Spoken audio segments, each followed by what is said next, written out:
కుట్టిన బ్లౌజ్కి నెక్ అనేది పెద్దదిగా అయితే ఏ విధంగా తగ్గించాలని ఒక సిస్టర్ అయితే కామెంట్ సెక్షన్లో అడిగారండి. ఈ విధంగా షోల్డర్ పార్ట్ దగ్గర మనము దీన్ని అయితే తగ్గించుకొని కుట్టుకుంటాం అనమాట. డైరెక్ట్గా స్టిచ్ అనేది వేస్తే ఏమవుతుందంటే మనకి చేతి పై వైపున బుట్టలాగా వస్తుందన్నమాట. అలా కాకుండా ఏం చేయాలంటే హ్యాండ్ పార్ట్ని అయితే ఫస్ట్ అయితే బ్లౌజ్ నుంచి డివైడ్ చేసుకోవాలండి. ఇక్కడ కూడా మనం ఏంటంటే ఈ చివరి అంచులను కూడా కొంచెం కుట్టుకోవడానికి వీలుగా ఉండేటట్లుగా కొంచెం కుట్లు అనేది చంకకి కింద వైపుగా కూడా విప్పేసుకోవాలన్నమాట. తర్వాత వచ్చేసి ఇక్కడ షోల్డర్ పార్ట్ దగ్గర మీకు నెక్ అనేది ఎంత పెద్దదిగా అయిందో దాన్ని బట్టి అయితే ఇక్కడైతే కట్ చేయాలన్నమాట. నేను వచ్చేసి ఇక్కడ ఏలు మందం చూపిస్తున్నా కదా, అంటే ఒక 1/2 ఇంచ్ అయితే కట్ చేస్తున్నానండి.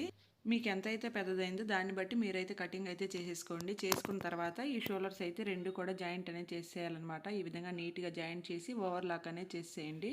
ఇప్పుడు మనకి ఫ్రంట్ బ్యాక్ 2 సైడ్స్ కూడా నెక్ అనేది తగ్గిందనమాట.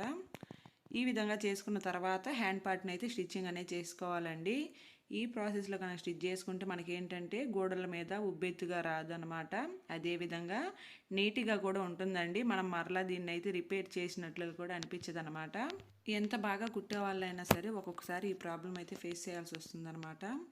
అట్లాంటప్పుడు ఏంటంటే మనం ఈ విధంగా వీటిని సెట్ చేసి మరలా కస్టమర్కి కుట్టేయడం వల్ల వాళ్ళు సాటిస్ఫై అవుతారండి.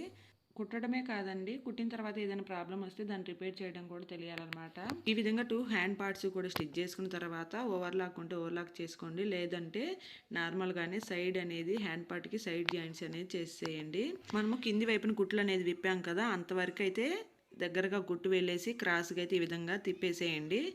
ఈ విధంగా మనము ఎన్ని కుట్లు అయితే వేసామో అన్ని కుట్లు కూడా వరుసన అయితే వేసేసుకోవాలన్నమాట. వేసుకున్న తర్వాత సైడ్ ఉన్న ఖర్చు మొత్తాన్ని కూడా తీసేసి మరలా సైడ్ ఓవర్లాక్ అనేది చేసేసుకుంటే ఫినిషింగ్ నీట్గా ఉంటుందండి. వీడియో నచ్చితే తప్పకుండా ఒక లైక్ చేయండి.